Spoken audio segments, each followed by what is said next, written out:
ঈদের নামাজের পর একে অপরের সাথে কোলাকুলি করা কি বাধ্যতামূলক, নাকি এটি ইসলামের লোক দেখানো প্রথা? ইসলামের বিষয়ে কি বলে? আমাদের দেশে কালচারটা বেশ ভালোভাবে প্রতিষ্ঠিত হয়ে আছে। সেটা হলো ঈদগাহে ঈদের নামাজের পরে আপনার কি কোলাকুলি করা। কোলাকুলি জিনিসটা তো ভালো জিনিস না, কাঁধে কাঁধ মেলানো আর কি। কোলাকুলি মানে একজন আরেকজনকে কোলে নেওয়া। একজন বড় মানুষ, প্রাপ্তবয়স্ক মানুষ আরেকজনকে কোলে নিবে, এটা তো শুনতেও অড শোনা যায়। কোলাকুলি মানে কি? আমি আপনার কোলে উঠলাম, আপনারা আমার কোলে উঠাইলাম, শুনতে তো ভালো শোনা যায় না। যাই হোক, শব্দটা যদিও কোলাকুলি বলা হয়, এখানে উদ্দেশ্য মুআনাকা। হাদিস আমাদেরকে করতে বলেছে কি? মুআনাকা। মুআনাকা মানে কি? কাঁধে কাঁধ মিলানো। মানে আপনার কাঁধে আমি কাঁধ রাখলাম, আপনার প্রতি সৌহার্দ্য প্রকাশ করলাম। আমাদের দেশে বলে আসেন বুকটা মিলাইনি। শরীয়ত আসলে বুক মিলাইতে বলে না, কি মিলাইতে বলে? কাঁধ মিলাইতে বলে। শরীয়ত বলছে কাঁধ মিলাইতে, আমরা মিলাই বুক। শরীয়ত বলছে কাঁধে কাঁধ মিলাইতে, আমরা বলি কোলাকুলি। এটা ছোট ভুল অবশ্য, অনেক সময় বলার ভুল হয়, উদ্দেশ্য ওইটাই হয়, অতএব এটা তেমন মেজর কোনো অসুবিধা নেই। মূল বিষয়টা হলো ঈদের নামাজের পরে আমরা কোলাকুলি করব কিনা, কাঁধে কাঁধ মেলানো, এটা ঈদের কোনো সুন্নাহ না। ঈদগাহে আমাদের দেশে যে কালচার দেখা যায়, ঈদের নামাজে সালাম ফিরানো হয়ে গেছে, খুতবা হয়ে গেছে, এবার উঠে সবাই কি শুরু করে? পুরা ঈদগাহ সবাই সবার কোলে নেয়, মানে মোয়ানাকা করে, কাঁধে কাঁধ মেলায়। তো এইটা ঈদের সুন্নাহ না, তবে সাক্ষাতের সুন্নাহ। এটা ঠিক যে আমাদের দেশে গ্রামে হোক শহরে হোক ঈদগাহে অনেক মানুষের সাথে অনেক দিন পরে দেখা হয়। বিশেষ করে গ্রামে যারা ঈদ করেন তারা তো জানেন, ঢাকা থেকে, চিটাগাং থেকে, বিভিন্ন জায়গা থেকে, দেশ থেকে, বিদেশ থেকে মানুষজন ঈদগাহে, কয়েক গ্রামের মানুষ, কয়েক মহল্লার মানুষ একসাথ হয়। এই যে একসাথ হয়, তখন কি হয়? আরে ভাই আসছো, তখন সে মোয়ানাকা করে, কাঁধে কাঁধ মিলায়, এটা ঠিক আছে। কিন্তু আপনি বাসা থেকে একসাথে গেছেন, গা ঘেঁষতে ঘেঁষতে গেছেন ঈদগাহে, একসাথে বসে ঈদের নামাজও পড়ছেন, ততক্ষণ আপনার সাক্ষাৎ করার দরকার হলো না। ঈদের নামাজ শেষ হলে উঠে আপনি এবার মোয়ানাকা শুরু করে দিলেন। তো এটা মূলত ঈদের সুন্নত না। তারপরেও আমাদের ঈদের কালচারে পরিণত হয়েছে এটা। এটা যদি মোয়ানাকার সুন্নাহ মনে না করে জাস্ট ঈদের শুভেচ্ছা বিনিময়ের অংশ হিসাবে, সামাজিক কৃষ্টি হিসাবে, আপনার কেউ কারোর সাথে হাসি মুখে সাক্ষাতের অংশ হিসাবে জাস্ট ঈদের কালচার হিসাবে কেউ করতে চায়, তো সেটা সুন্নাহ মনে না করলে, মোয়ানাকা মনে না করলে, এমনি একজন আরেকজনের সাথে হাত মিলানো, বিভিন্নভাবে সৌহার্দ্য প্রকাশ করা, সৌহার্দ্য প্রকাশ, সম্প্রীতি প্রকাশ হিসাবে যদি হয়, সেটা একটা লেভেল পর্যন্ত হতে পারে। বাট এটা আমাদের দেশে মোটামুটি ঈদের সুন্নাহ হিসাবে অনেকে মনে করেন এবং প্রতিষ্ঠিত আছে। এই ধারণাটা আমাদের ভাঙতে হবে যে এটার সাথে ঈদের সুন্নাহর কোনো সম্পর্ক নাই। তাছাড়া ঈদের শুভেচ্ছা বিনিময় মূলত তাকাব্বালাল্লাহু মিন্না ওয়া মিনকুম, আল্লাহ তোমার এবং আমাদের ঈদের নেকামল কবুল করুক, এটা হলো ঈদের শুভেচ্ছা। এই সুন্নাহ সম্মত উপায়ে আমরা ঈদের শুভেচ্ছা প্রকাশ করব।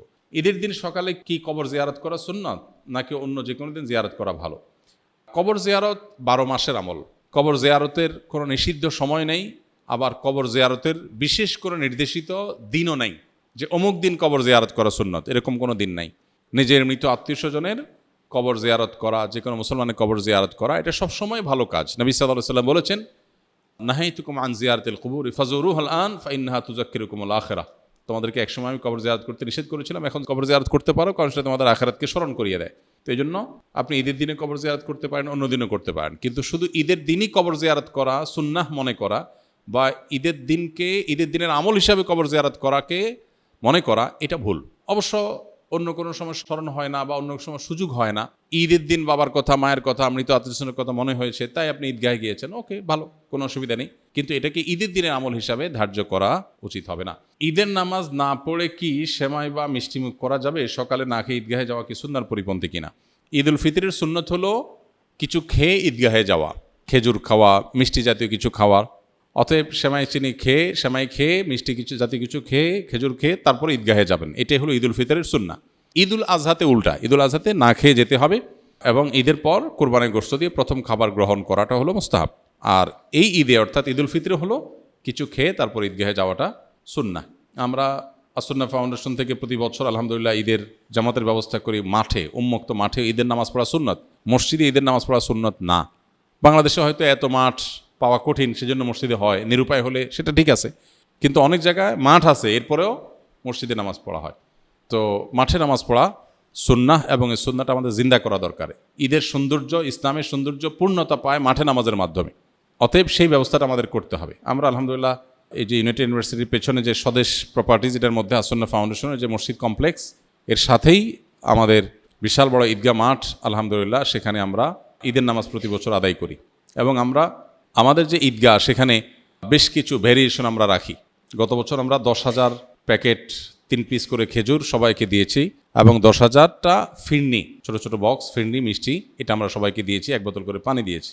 তো এই বছর সেটা আমরা 15,000 করে প্রস্তুতি নিচ্ছি ইনশাআল্লাহ। 15,000 করে 3 পিস করে খেজুর এবং ফিরনি এবং পানি দেওয়া হবে। এবং সেই সাথে বাচ্চাদের জন্য ঈদের পর ফ্রি খেলাধুলার বিভিন্ন রাইড আমরা অ্যারেঞ্জ করি। অনেক মূল্যবান এবং দুষ্প্রাপ্য এবং বড় বড় রাইডগুলোকে আমরা হায়ার করে আনি এবং সেগুলো ঈদের সারা দিন এবং ঈদের পরের দিন তারপরের দিন বাচ্চাদের জন্য ওপেন ফ্রি করে রাখা হয়। আর মেয়েদের জন্য এবছর আমরা সেখানে হাতে মেহেদি লাগাই দেওয়ার ব্যবস্থাও রাখতেছি ইনশাআল্লাহ। আর শুধু বাকি আছে আবিয়া ইত্যাদির বিয়ে করানো, ওইটাও হয়ে যেতে পারলে ভালো হতো, শাওয়াল মাসে বিয়ে মুস্তাহাব। তো আপনাদের যাদের সুযোগ আছে আপনাদের দাওয়াত থাকলো।